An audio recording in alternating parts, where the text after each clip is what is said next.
Македонија повторно на дното за индексот на перцепција на корупцијата. Во најновиот извештај на Transparency International за 2018 година, институтот ја рангира Македонија на 93-то место од 180 држави, но ја става и државата во друштво на оние земји, кои според Transparency International се држави со хибридни режими со примеси на автократија. Според првиот човек на институтот во Македонија, Сладјана Тасава, вината за ваквата лоша состојба во државата е заради неефикасноста на судството и силната политизација на институциите.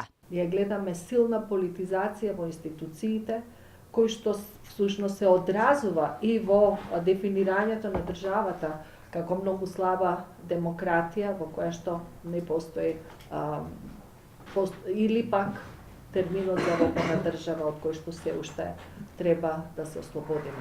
Значи, она што треба да се направи е да се обезбеди политичка волја за независна работа на институциите кои што ќе имаат добар капацитет да ги спроведат законите.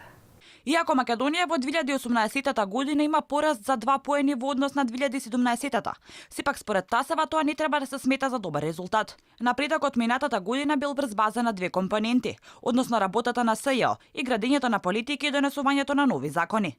Тасева вели дека сега и оваа слика е матна заради одредени постапки на СЈО.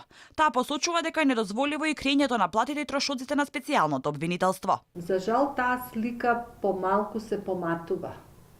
Значи, она што го имавме како сомневање дека ќе се успее нешто да се сработи со така поставениот закон за специјалното јавно обвинителство, кој што го ограничуваше и нивниот рок за работење. Тогаш имавме резерва, имавме сомневања, имавме меѓутоа големи очекувања и надежи. Меѓутоа сега тие очекувања и надежи како да се губат. Сето тоа многу личи на она што беше и со прашањето на амнестијата, и со прашањето на менување на уставот, значи се во државава како да се сведува на некакво договарање и пазарење. Во извештајот на Transparency, Македонија е посочена како земја на која треба да се обрне внимание. Турција, Босна и Херцеговина, Грузија, Украина, Македонија и Ерменија се земји на кои треба да се обрне внимание во следните неколку години. Карактеристични по предизвиците во своите политички односи, само Ерменија одскокнува од трендот со позитивна промена во владата.